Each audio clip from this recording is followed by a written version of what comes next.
ចាលោកអ្នកនាងស្ដាប់ជាទីមេត្រីជាបន្តសូមអញ្ជើញលោកអ្នកនាងតាមដានស្ដាប់កិច្ចពិភាក្សារបស់វិទ្យុខ្មែរប៉ុស្តិ៍រវាងលោកអ៊ិតសុខាជាមួយលោករិទ្ធិចក្រអ្នកវិភាគនយោបាយឲ្យវិទ្យុខ្មែរប៉ុស្តិ៍ជុំវិញនឹងសមិទ្ធផលរបស់អង្គការសហប្រជាជាតិនៅក្នុងដំណើរបេសកកម្មកាលពីឆ្នាំ1993នៅកម្ពុជា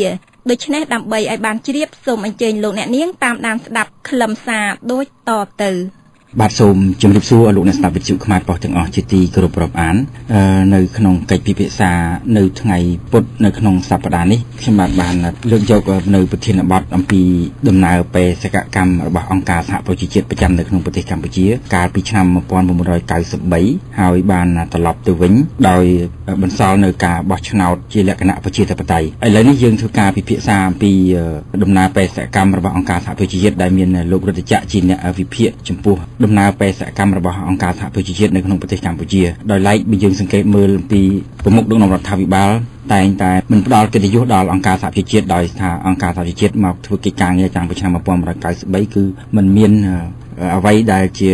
កើតឡើងដុំកំភួននៅក្នុងប្រទេសកម្ពុជានោះទេដូច្នេះឥឡូវនេះខ្ញុំសូមការអនុញ្ញាតជំរាបសួរលោករដ្ឋចក្របងសូមជំរាបសួរលោករដ្ឋចក្របាទសូមជំរាបសួរលោកអិតសុខានិងប្រិយមិត្តអ្នកស្ដាប់វិទ្យុខ្មែរប៉ុស្តិ៍ទាំងអស់ដែលយើងបានមកជួបគ្នាសាជាថ្មីឡើងវិញបាទសូមអរគុណណាលោករដ្ឋចក្រដូចលោកបានដឹងហើយថាដំណើរបេសកកម្មរបស់អង្គការសហប្រជាជាតិប្រចាំនៅក្នុងប្រទេសកម្ពុជាគឺឲ្យប្រទេសកម្ពុជាមានលទ្ធិប្រជាធិបតេយ្យតាំងពីឆ្នាំ1991 93រហូតមកដល់ពេលបច្ចុប្បន្ននេះក៏ប៉ុន្តែមេដឹកនាំរដ្ឋាភិបាលហាក់ដូចជាមិនទទួលស្គាល់នៅដំណើរបេសកកម្មរបស់អង្គការសហប្រជាជាតិនៅក្នុងប្រទេសកម្ពុជានោះទេហើយសមិទ្ធផលទាំងអស់នេះក៏ថាកើតឡើងដោយសារតែគណៈបកប្រជាជនកម្ពុជាខ្ញុំចង់ឲ្យលោកធ្វើការវិភាគមើលថាតើអង្គការសហប្រជាជាតិនឹងមានតួនាទីធ្វើអ្វីនៅពេលដែលប្រទេសនីមួយៗមានបញ្ហាហើយគាត់ចូលមកដោះស្រាយនោះបាទអរគុណណាស់លោកអិតសុខាដែលយើងបានលើកយកប្រធានបទដ៏សំខាន់នេះដើម្បីមកជជែកគ្នាហើយការជជែកគ្នានេះមិនគ្រាន់តែធ្វើជាការស្រាយបំភ្លឺចំពោះពាក្យចោទប្រកាន់ឬក៏ការមន្ទិលសង្ស័យអំពីបេសកកម្មរបស់អង្គការសហប្រជាជាតិនៅក្នុងប្រទេសកម្ពុជាឬក៏នៅទីកន្លែងផ្សេងនោះទេប៉ុន្តែក៏ជាការជួយផ្ដល់នូវចំណេះដឹងខ្លះដល់យុវជនចំនួនក្រោយឲ្យលោកបានយល់អំពីអាណត្តិនិងបេសកកម្មរបស់អង្គការសហប្រជាជាតិដំបូងឡើយលោកអិតសុខាមុននឹងឈានដល់មានបេសកកម្មរបស់អង្គការសហប្រជាជាតិនៅឆ្នាំ1992 93គឺថាកម្ពុជាយើងមានសង្គ្រាមនឹងវាជិត2ទសវត្សរ៍បានន័យថាចាប់ពីឆ្នាំជាមួយទសវត្សរ៍បានន័យថាចាប់តាំងពីកងទ័ពយួនបានចូលឈ្លានពានប្រទេសកម្ពុជានៅក្រោមលេសមកជួយរំដោះប្រជាពលរដ្ឋខ្មែរពីការកាប់សម្លាប់នៃរបបកម្ពុជាប្រជាធិបតេយ្យឬរបបខ្មែរក្រហមពីឆ្នាំ75ដល់70ចុងឆ្នាំ78គឺពេលនោះហើយដែលរបបខ្មែរក្រហមត្រូវបានផ្ដួលរំលំហើយកងទ័ពយួនបានបន្តគ្រប់គ្រងប្រទេសកម្ពុជាដោយខុសច្បាប់ខ្ញុំសូមបញ្ជាក់ត្រង់នេះបន្តិចថានៅក្នុងបច្ចុប្បន្នភាពនេះគឺថានៅក្នុងពិភពលោកទាំងមូលគេបានយកគោលការណ៍មួយមកអនុវត្តគេហៅថាគោលការណ៍អន្តរាគមន៍ផ្នែកមនុស្សធម៌កាលណាគេឃើញប្រទេសណាមួយដែលត្រូវមានទទួលរងនឹងការកាប់សម្លាប់ធ្វើអក្រិតកម្មប្រឆាំងមនុស្សជាតិអក្រិតកម្មបល្ល័ង្កពុយសាសឬអក្រិតកម្មសង្គ្រាមបានកើតឡើងយ៉ាងធ្ងន់ធ្ងរនៅក្នុងប្រទេសមួយទៀតមានសិទ្ធិក្នុងការព្រួយផ្ដើមគំនិតជួយអន្តរាគមន៍ដើម្បីបញ្ចប់នៅការកាប់សម្លាប់នៅអក្រិតកម្មទាំងអស់នោះទោះបីមិនមានការអនុញ្ញាតពីក្រមប្រឹក្សាសន្តិសុខអង្គការសហប្រជាជាតិក៏ដោយប៉ុន្តែគោលការណ៍នេះគឺមិនត្រូវបានគេអនុវត្តទូលំទូលាយទេពីព្រោះថាការអន្តរាគមន៍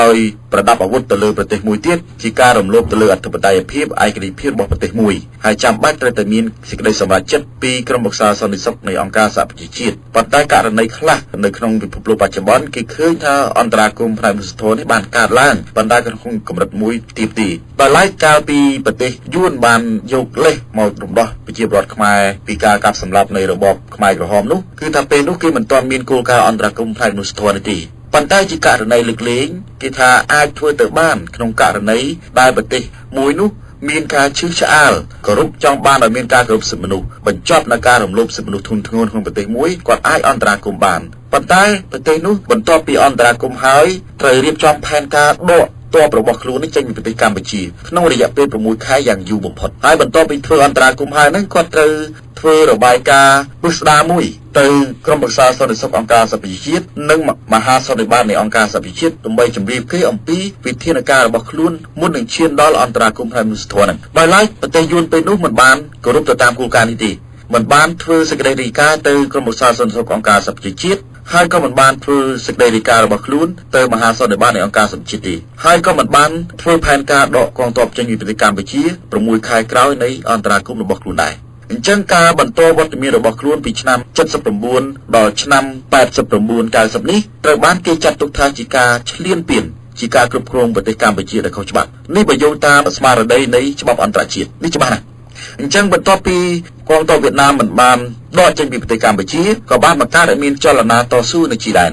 មានចលនា3គឺចលនារណសិរ្សជាតិរំដោះប្រជាពលរដ្ឋខ្មែរចលនាសីហនុនិយមគឺហ្វុនស៊ិនប៉ិចនិងចលនាខ្មែរក្រហមដែលបន្ទាប់ពីត្រូវបានព្រួយរលំនោះទៅបានទៅបន្តតស៊ូនៅជីដែនចឹងការតស៊ូរបស់ចលនាតស៊ូទាំង3នៅជីដែននេះរហូតដល់បង្កើតនៅរដ្ឋាភិបាលត្រីភាគីដែលត្រូវបានទទួលស្គាល់ដោយអង្គការសហប្រជាជាតិដោយឡែករបបទីក្រុងភ្នំពេញដែលលើកបន្ទប់ដោយយួននោះនឹងមានវត្តមានយួននៅកម្ពុជានោះមិនត្រូវបានទទួលស្គាល់នឹងមានអាសនៈនៅក្នុងអង្គការសហប្រជាជាតិទេបានន័យថាគេចាត់ទុកថារបបនោះជារបបដែលខុសច្បាប់បាទអញ្ចឹងនៅពេលដែលចលនាត្រីភាគីតស៊ូទាំងប្រដាប់អាវុធផងទាំងការទូតផងនយោបាយផងក៏បានជំរុញឲ្យសហគមន៍អន្តរជាតិនឹងយកចិត្តទុកដាក់ចំពោះចំនួននៅកម្ពុជាជាពិសេសការគ្រប់គ្រងរបស់ប្រទេសយួននៅលើទឹកដីខ្មែរដែលខុសច្បាប់អញ្ចឹងហើយរហូតដល់មានការចរចាជាច្រើនលើកច្រើនសាររហូតដល់ឈានដល់ការចុះទិដ្ឋាការលើកិច្ចព្រមព្រៀងសន្តិភាពទីក្រុងប៉ារីសនៅថ្ងៃ23ដុល្លារឆ្នាំ1991ឆ្លងតាមនៃកិច្ចព្រមព្រៀងសន្តិភាពក្រុងប៉ារីសដើម្បីដោះស្រាយចំនួននៅកម្ពុជានេះក៏បានបង្កើតឲ្យមានអង្គការសហប្រជាជាតិដំបូងឡើយគឺបង្កើតឲ្យមានបេសកកម្មឈានមុខនៃអង្គការសហប្រជាជាតិហៅថាយូណាមិកមកកម្ពុជាដើម្បីធ្វើការសិក្សាស្រាវជ្រាវធ្វើការស្ទាបស្ទង់អំពីដើម្បីឈានដល់ការបង្កើតវត្តមាននៃប្រតិបត្តិការរបស់អង្គការសហប្រជាជាតិនៅកម្ពុជាអញ្ចឹងនៅក្នុងឆ្នាំ1992ចុង92ក៏អ៊ុនតាក់បានបង្កើតឡើងហើយសូមបញ្ជាក់ថាការបង្កើតនៅប្រតិបត្តិការរបស់អង្គការសហប្រជាជាតិនៅក្នុងប្រទេសណាមួយគេមានគោលការណ៍3សំខាន់ទី1គឺការស្ម័គ្រចិត្តទទួលយករបស់ប្រទេសសម័យបែរថាវត្តមានរបស់អ៊ុនតាក់នៅកម្ពុជាត្រូវបានទទួលយកដោយភាគីចំនួនទាំង4បែរថារដ្ឋកម្ពុជាអតីតរដ្ឋកម្ពុជាដែលជារបបមួយដែលលើកបន្ទប់ដោយយួននោះតបមកគឺត្រីភាគីគឺមានរណសិរ្សជាតិរំដោះប្រជាពលរដ្ឋខ្មែរហ្វុនស៊ិនប៉ិចនិងខ្មែរក្រហមបានទទួលយកនៅការបង្កើតឲ្យមានប្រតិបត្តិការរបស់អ៊ុនតាក់នៅកម្ពុជាបាទនោះទី1ទី2គោលការណ៍ទី2គឺអង្គការសហប្រជាជាតិមិនប្រើប្រាស់អាវុធទេដើម្បីប្រឆាំងទៅនឹងភាគីណាមួយលើកលែងតែប្រើក្នុងករណីការពារខ្លួនតែប៉ុណ្ណោះបាទនេះជាគោលការណ៍ទី2គោលការណ៍ទី3គឺអង្គការសហប្រជាជាតិទៅប្រកាន់គោលជំហរមិនលំអៀងនេះជាករណីសំខាន់នៅក្នុងប្រទេសកម្ពុជាយើងត្រឡប់មកវិញថាតើអង្គការសហជាតិមកកម្ពុជានេះគឺមកដោយឯងឬក៏មកដោយមានការអញ្ជើញត្រឹមត្រូវទទួលយកត្រឹមត្រូវពីភាគីកម្ពុជាគឺអ៊ុនតាក់មកកម្ពុជាត្រូវបានទទួលយកដោយភាគីចំនួនទាំង4ឆ្លងតាមកិច្ចព្រមព្រៀងសន្តិភាពទីក្រុងប៉ារីសហើយបន្ទាប់មកក៏មានសេចក្តីសម្រេចចិត្តរបស់ក្រុមប្រឹក្សាសន្តិសុខនៃអង្គការសហប្រជាជាតិដើម្បីបង្កើតឲ្យមានអាណត្តិនៃបេសកកម្មប្រតិបត្តិការរបស់អង្គការសហជាតិនៅកម្ពុជាអញ្ចឹងយើងត្រឡប់មកវិញថាតើអាណត្តិរបស់អង្គការសហជាតិគាត់ធ្វើខ្លះនៅក្នុងប្រទេសកម្ពុជាហ្នឹងថាតើគាត់ត្រូវធ្វើកិច្ចការទាំងអស់ជូនរដ្ឋាភិបាលមួយតាំងពី A ដល់ Z ឬក៏គាត់ត្រូវធ្វើកន្លែងណាមួយហើយមួយចំនួនទៀតត្រូវទុកឲ្យរដ្ឋាភិបាលដែលបង្កើតឡើងចេញពីការបោះឆ្នោតហ្នឹងត្រូវធ្វើបន្តអញ្ចឹងខ្ញុំសូមបញ្ជាក់ជូនថាបេសកកម្មរបស់អង្គការសហជាតិនៅកម្ពុជាក៏ដូចជានៅប្រទេសផ្សេងៗទៀតដែលកំពុងមានចំនួនឬក៏ធ្លាប់មានចំនួនហ្នឹងទិសដៅនៃបេសកកម្មរបស់គេទី1គឺដើម្បីបញ្ចប់នៅចំនួនបាទថាបង្ការនិងបញ្ឈប់នៅចំនួនដែលកំពុងកើតមានរវាងភាគីទាំងអស់បាទដោយឡែកនៅក្រៅពីកម្ពុជាយើងមានកិច្ចព្រមព្រៀងសន្តិភាពទីក្រុងប៉ារីសហ្នឹងគឺបេសកកម្មចម្បងរបស់អង្គការជាតិគឺមកដើម្បីពិនិត្យថាកិច្ចព្រមព្រៀងត្រូវបានគោរពដោយភាគីទាំងអស់បាទថាភាគីទាំងអស់មិនត្រូវត្រឡប់ទៅរកការប្រយុទ្ធគ្នាវិញទេភាគីត្រូវគោរពលើស្មារតីកិច្ចព្រមព្រៀងសន្តិភាពទីក្រុងប៉ារីសដើម្បីនាំមកនូវសន្តិភាពនេះជាកត្តាសំខាន់ទី1ទី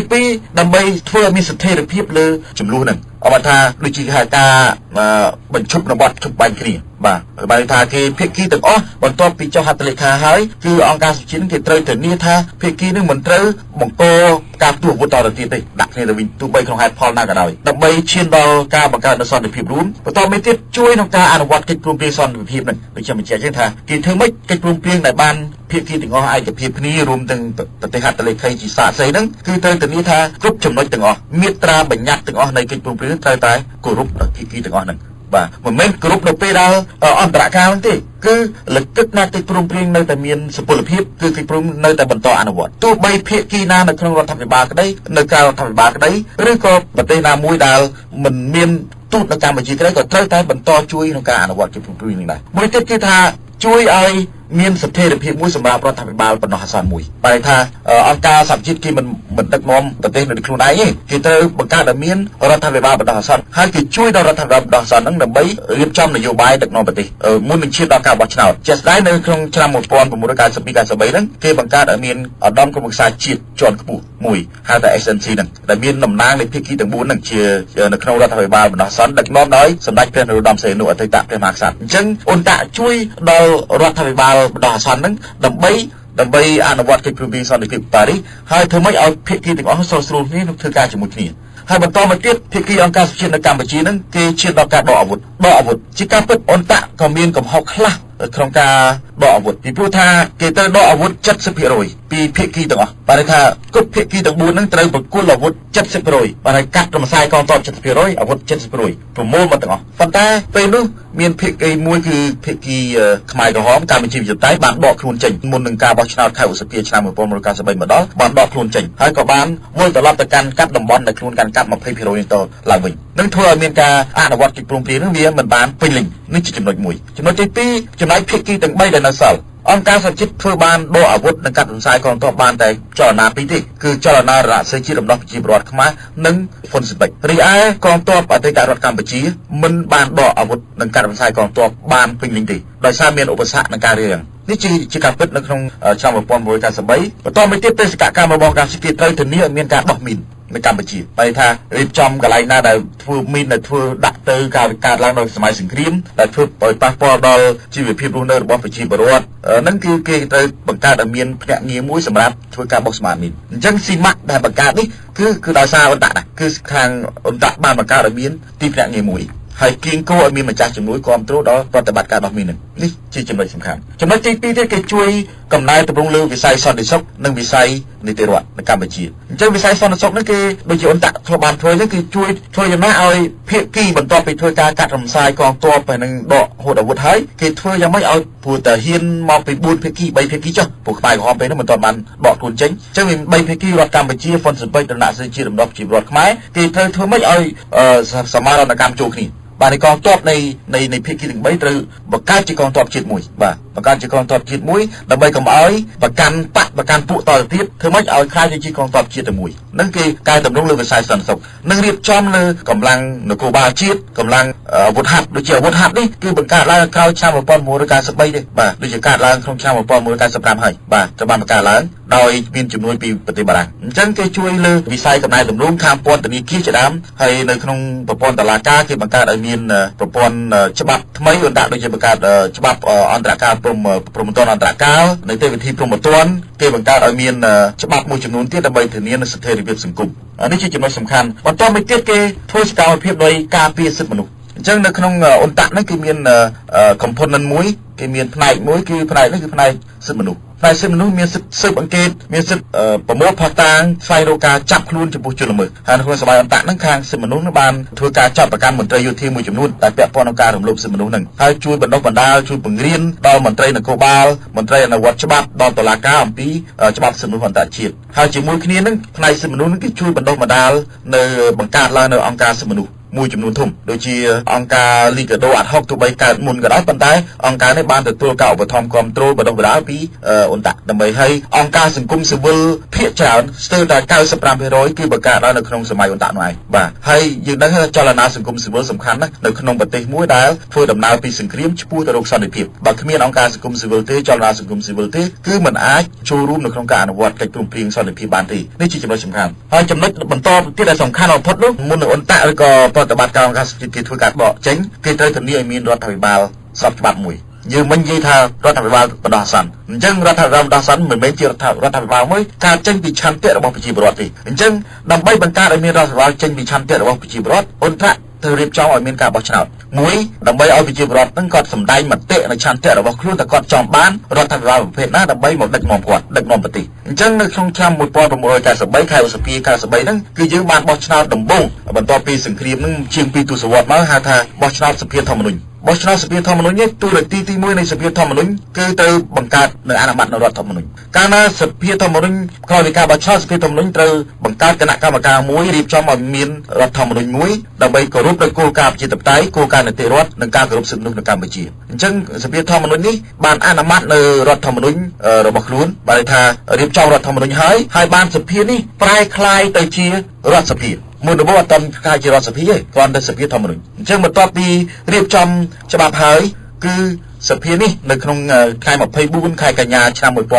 1993បានអនុម័តនៅរដ្ឋធម្មនុញ្ញហើយសភាបានក្លាយទៅជាសភាជាតិរបស់កម្ពុជាបាទហើយបន្ទាប់ពីសភាបង្កើតរួចហើយបានសភានោះបានគេបង្កើតជារដ្ឋាភិបាលគឺរដ្ឋាភិបាលអាណត្តិទី1នេះគឺពី93ដល់98អញ្ចឹងយើងត្រឡប់មកវិញថាតើបន្ទាប់ពីអន្តៈគេបង្កើតហើយគេបោះបង់ចោលទេពីដកចេញពីប្រទេសកម្ពុជាភ្លាមទេចម្លើយគឺមិនមែនទេអង្គការសហប្រជាជាតិគេបានពិនិត្យគ្រប់ជ្រុងជ្រោយណាស់មុននឹងគេធ្វើការដ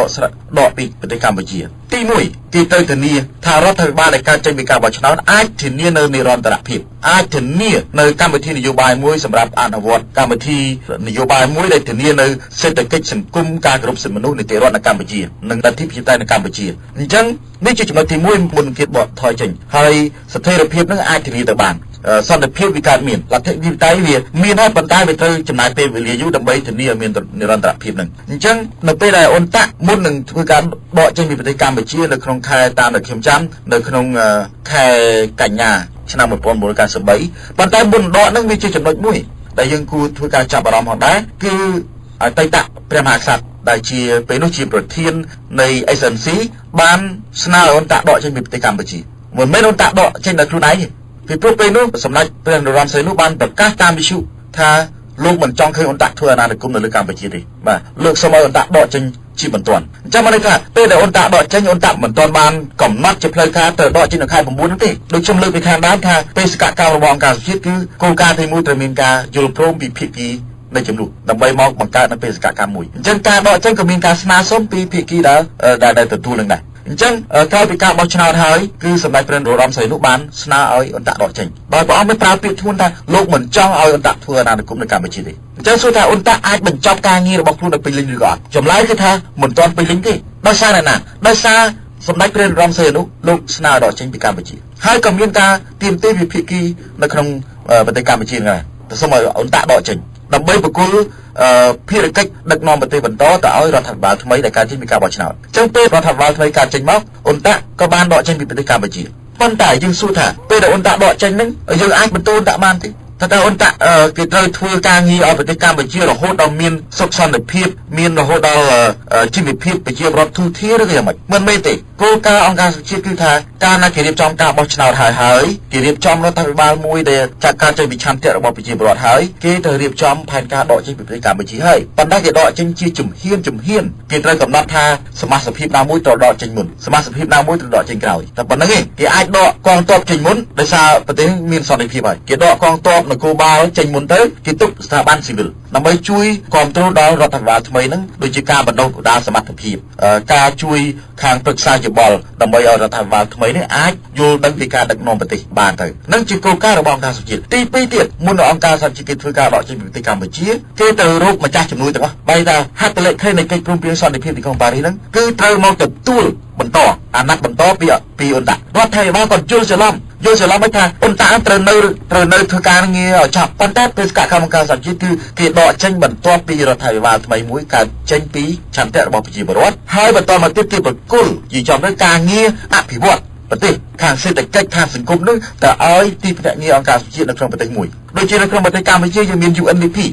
ហៅថាកម្មវិធីអភិវឌ្ឍសហប្រជាជាតិ UNDP នេះគឺទទួលបន្ទុកសម្របសម្រួលដល់ទីភ្នាក់ងាររបស់ UN ទាំងអស់នៅកម្ពុជាដើម្បីជួយដល់ការស្ដារនិងអភិវឌ្ឍស្ថាបនារបស់ប្រទេសកម្ពុជាហើយនៅពេលជាមួយគ្នាអ៊ុនតាក់នេះគេត្រូវទៅស្នើឲ្យប្រទេសហត្ថលេខីនៃកិច្ចព្រមព្រៀងសន្តិភាពត្រូវបន្ត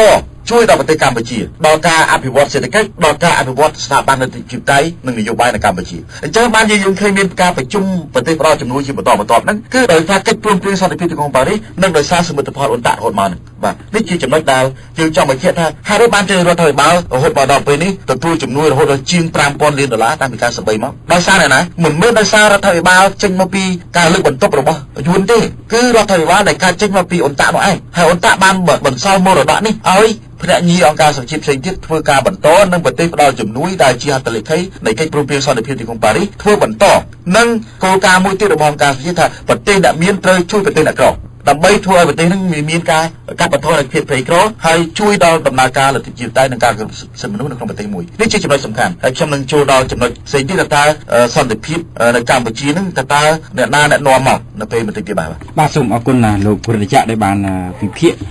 ជុំវិញនឹងដំណើរពេលសកម្មរបស់អង្គការសហប្រជាជាតិហៅកាត់ថាអ៊ុនតាក់ក៏ប៉ុន្តែបើយើងក៏លេចមើលអំពី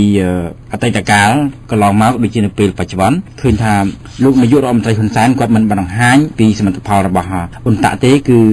សន្តិភាពដែលនាំមកដល់សប្តាហ៍ថ្ងៃនេះគឺដោយសារតែយុទ្ធសាស្ត្រឈ្នះរបស់លោកនាយករដ្ឋមន្ត្រីហ៊ុនសែនដោយការបញ្ចប់សង្គ្រាមស៊ីវិលជាមួយនឹងខ្មែរក្រហមនៅឆ្នាំ1998ចំណុចនេះតើលោកមានការអធិប្បាយបែបណាដែរចំពោះការមិនលើកឡើងឲ្យគុណសម្បត្តិទៅអង្គការសហប្រជាជាតិហើយបានធ្វើការវាយប្រហារដោយចាស់ដៃទៅលើអង្គការសហប្រជាជាតិនៅពេលនោះថាបាននាំមកនៅជំងឺអេដនោះបាទលោកអ៊ុតសខាយើងទៅពិនិត្យមើលអំពីចំណុចនេះចំណុចទី1ដោយសារកិច្ចព្រមព្រៀងសន្តិភាពទីក្រុងប៉ារីស23តុលា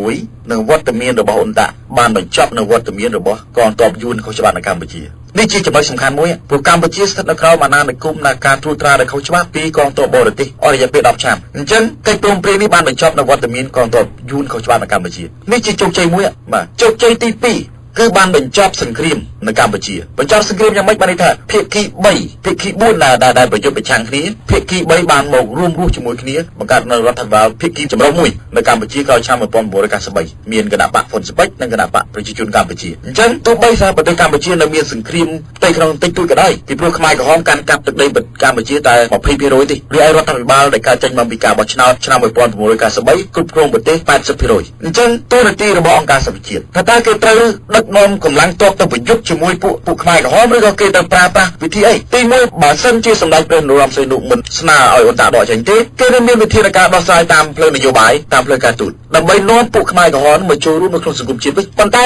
បោះឆ្នោតមិនទាន់បានរដ្ឋាភិបាលបង្កើតបានមិនទាន់ស្រួលផងយើងស្នើឲ្យអង្គការសហជាតិដកចេញអញ្ចឹងយើងបន្ទោសទៅអង្គការសហជាតិបាត់ឬក៏យើងដាក់សំណួរអញ្ចឹងវិញបើអង្គការសហជាតិប្រកាសដកចេញពីប្រទេសកម្ពុជាដោយមិនមានការស្នើសុំពីកម្ពុជានោះទើបយើងបន្ទោសទៅលើអង្គការសហជាតិចឹងលទ្ធភាពប្រសិនបើអង្គការសហជាតិនៅបន្តវត្តមាននៅកម្ពុជាគេក៏មានលទ្ធភាពដោះស្រាយបញ្ហានេះដែរបាទមិនចាំបាច់ខ្មែរដោះស្រាយដែរប៉ុន្តែគោលការណ៍មួយរបស់អង្គការសហជាតិក្រោយពីរដ្ឋាភិបាលមួយកើតចេញពីការបោះឆ្នោតហើយគេមិនធ្វើការដោះស្រាយបញ្ហានៅផ្ទៃក្នុងកម្ពុជាទេគេត្រូវប្រគល់ភារកិច្ចនេះទៅឲ្យរដ្ឋាភិបាលមួយដែលកើតចេញពីការបោះឆ្នោតហើយបើមិនដូច្នោះទេគេចាត់ទុកថាអង្គការជាតិនេះជារដ្ឋាភិបាលវិញមិនមែនរដ្ឋាភិបាលកើតចេញពីការបោះឆ្នោតទេនេះយើងនិយាយឲ្យជាគោលការណ៍ច្បាប់កាលណាមានរដ្ឋាភិបាលស្របច្បាប់ហើយអង្គការសហជាតិអស់មានតួនាទីហើយនេះគឺជាចំណុចមួយដែលរដ្ឋាភិបាលបច្ចុប្បន្នលោកទៅយល់ហើយហ្នឹងបើសិនមករដ្ឋាភិបាលកើតចេញពីការបោះឆ្នោតរួចហើយស្របច្បាប់ហើយស្រាប់តែឲ្យអង្គការជាតិដឹកនាំប្រទេសដែរអញ្ចឹងគួរតែមានការបោះឆ្នោតទៅអីមិនក៏មិនឲ្យអង្គការជាតិដឹកនាំប្រទេសវិញទៅអញ្ចឹងវាខុសពីគោលការណ៍ច្បាប់អន្តរជាតិខុសពីគោលការណ៍ធម្មនុញ្ញនៃអង្គការសហប្រជាជាតិអញ្ចឹងរដ្ឋាភិបាលដែលកើតចេញហើយគឺអង្គការជាតិត្រូវដកចេញប្រគល់ភារកិច្ចទាំងអស់ហ្នឹងទៅឲ្យរដ្ឋាភិបាលថ្មីត្រូវដោះស្រាយសម្រាប់ប្រជាជននិងប្រទេសខ្លួនឯងបាទយើងសរុបមកវិញរដ្ឋាភិបាលបច្ចុប្បន្នហាក់ថាខ្លួនមានគុណសម្បត្តិក្នុងការបញ្ចប់សង្គ្រាមទាំងស្រុងវាជាការពិតលោកបានធ្វើមែនចំណុចនេះជាតតិភាពពិតយើងទទួលស្គាល់ប៉ុន្តែអ្វីដែលលោកទទួលបានជោគជ័យនេះសួរថាសមិទ្ធផលនេះការចេញមកពីណាយើងថាផឹកទឹកឲ្យមើលប្រភពអញ្ចឹងហ៎កាត់អស់ឲ្យមើលព្រៃទាំងមូលមើលព្រៃផងបាទរកឲ្យឃើញអញ្ចឹងសន្តិភាពដែលបញ្ចប់បាននៅខែកក្កដា98ដែលមានការផ្ដាច់ខ្លួនតាមរយៈនយោបាយឆ្នះហ្នឹងវាជាសមិទ្ធផលបន្តមកពីកិច្ចព្រមព្រៀងសន្តិភាពទីក្រុងប៉ារីសនិងអាណត្តិរបស់អង្គការសហជាតិប្រចាំកម្ពុជាគឺអ៊ុនតាក់នោះឯងបាទអញ្ចឹងបើសិនគ្មានកិច្ចព្រមព្រៀងសន្តិភាពទីក្រុងប៉ារីសទេគ្មានវត្តមានរបស់អង្គការសហប្រជាជាតិនៅកម្ពុជាដើម្បីរៀបចំឲ្យមានការបោះឆ្នោតដោយសេរីនិងយុត្តិធម៌ហើយបង្កើតបាននៅរដ្ឋសភាជាតិមួយរដ្ឋធម្មនុញ្ញមួយបង្កើតបាននៅរដ្ឋាភិបាលថ្មីមួយថាតើនយោបាយឆ្នះ តែសម្រាប់បានដោយរដ្ឋាភិបាលបច្ចុប្បន្ននេះអាចធ្វើបានឬក៏ចម្លើយគឺធ្វើមិនបានទេពេលនោះគឺកម្ពុជានៅក្រោមការគ្រប់គ្រងរបស់យូរនៅឡើយទេបើគ្មានកិច្ចព្រមព្រៀងសន្តិភាពទីក្រុងប៉ារីសបើគ្មានប្រតិបត្តិការរបស់អន្តរជាតិកម្ពុជាប្រទេសកម្ពុជានៅក្រោមការត្រួតត្រារបស់បរទេសនៅឡើយហើយចលនាតស៊ូទាំង3នៅជីដែនហ្វុនស៊ិបិចរណជាតិរបស់ប្រជាពលរដ្ឋខ្មែរនិងខ្មែរក្រហមនៅតែប្រយុទ្ធតតាំងជាមួយរដ្ឋាភិបាលលើកបន្ទប់ដោយយូរនៅក្នុងពេញនិងកងទ័ពយូរដដែលនេះជាចំណុចដែលយើងត្រូវពិនិត្យមើលដូច្នេះការសម្រេចបានបញ្ចប់បាននៅសង្គ្រាមជាការពិតលោកធ្វើបានបន្តពីនយោបាយរបស់អន្តរមកហើយនេះជាអាណត្តិមួយដែលអន្តរបកគលឲ្យពលរដ្ឋាភិបាលថ្មីត្រូវធ្វើបន្តអញ្ចឹងមិនមែនជាការធ្វើបានដោយគ្មានការជ្រុំជ្រែងពីបរទេសទ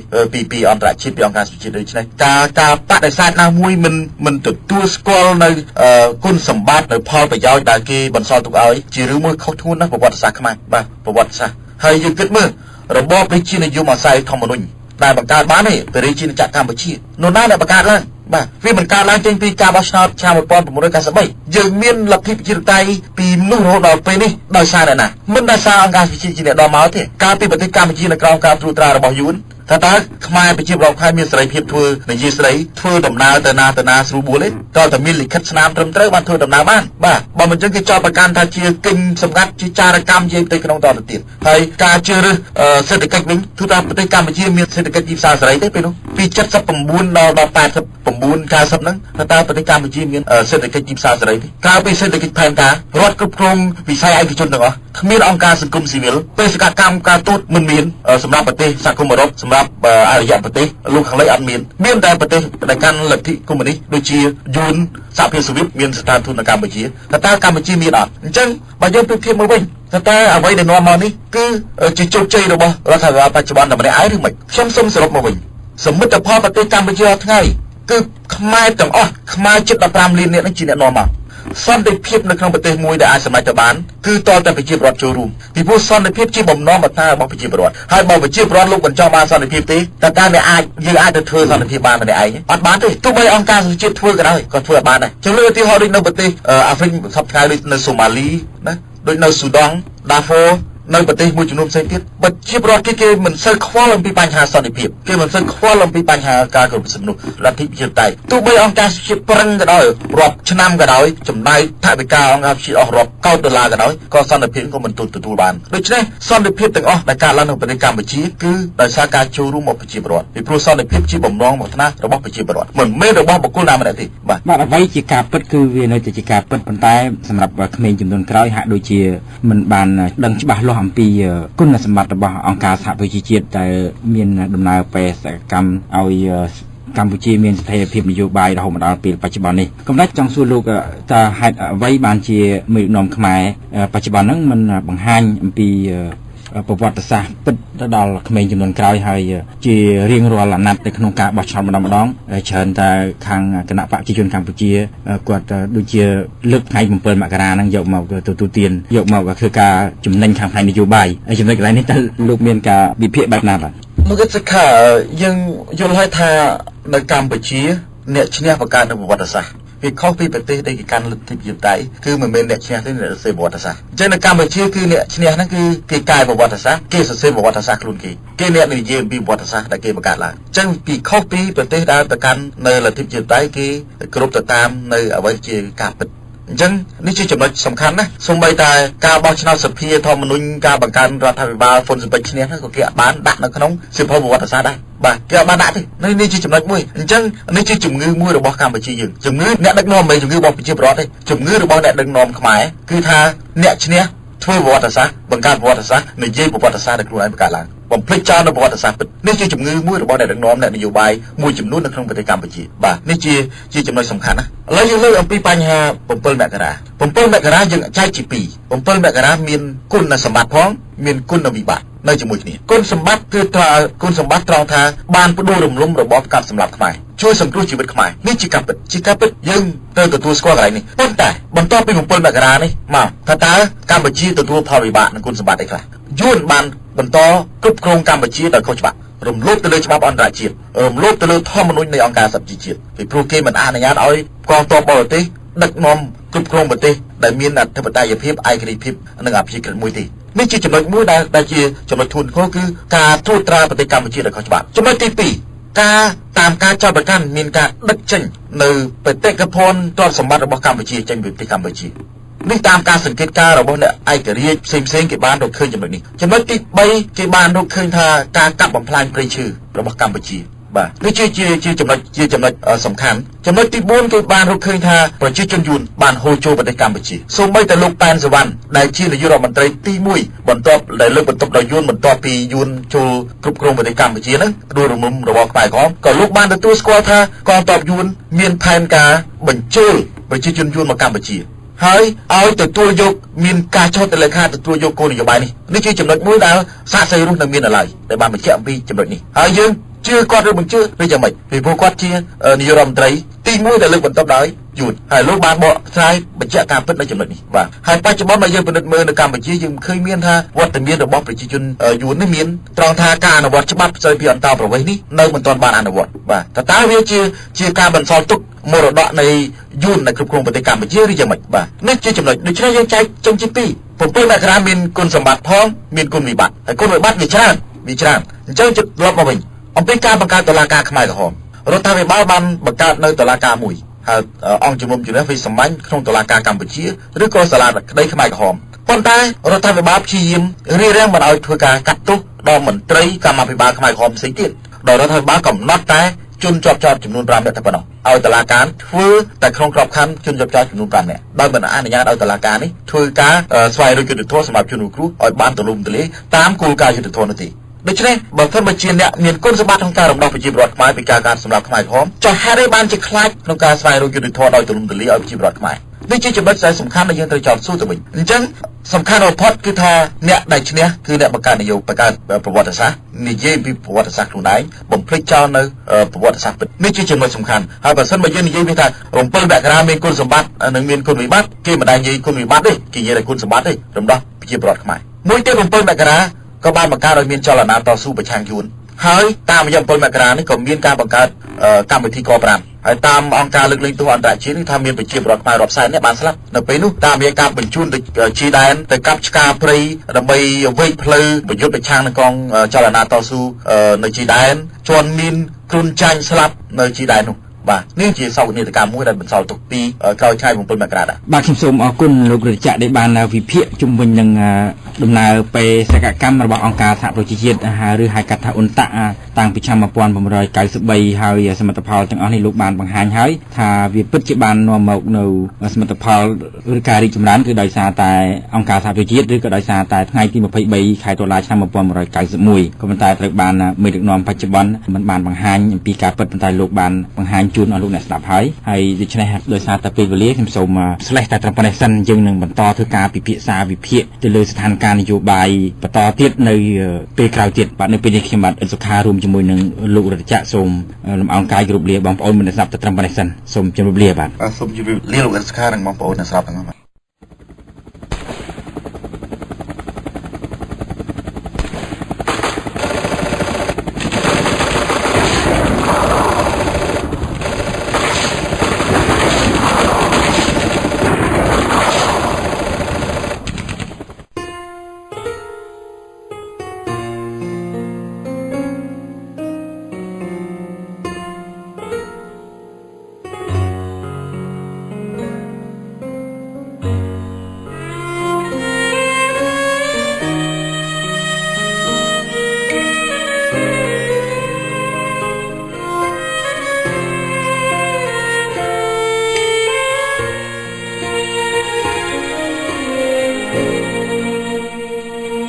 សង្គ្រាមវាទីពីសត្រូវចាំងវាប្រើយុទ្ធសាស្ត្រប្លន់យកដីខ្មែរវិចកលហាណូយកាយក៏បងវ៉ែឲ្យខ្មែរនឹងខ្មែរកាប់សម្លាប់គ្នានគរចំប៉ាបាត់ទៅក្រុងវេឯនគរខ្មែរគិតតែឆ្លួងគ្នាស្រវឹងអ អំណាចលេចគ្រួងខេមរាធ្វើតាមផែនការហាណូយបញ្ជី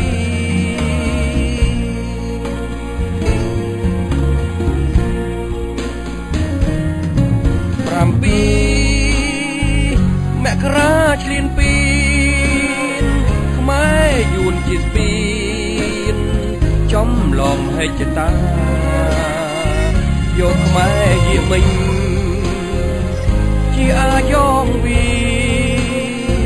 ហើយដាក់បញ្ជីកាត់ដីកាត់កង់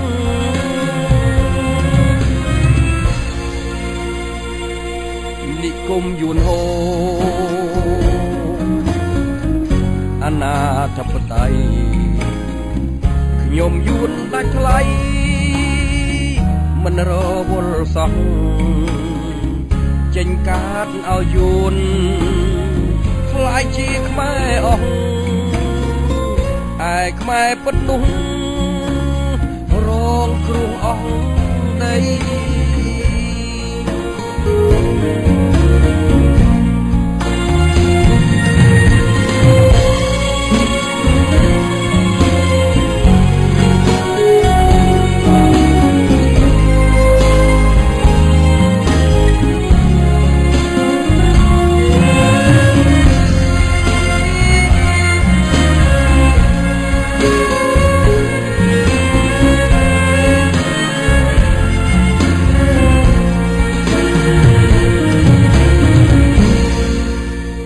និគមយួនហូអនាធិបតេយ្យខ្ញុំយួនដាច់ថ្លៃមិនរវល់សោះចេញកាតឲ្យយួនខ្លាយជាខ្មែរអស់ឯខ្មែរពិតនោះ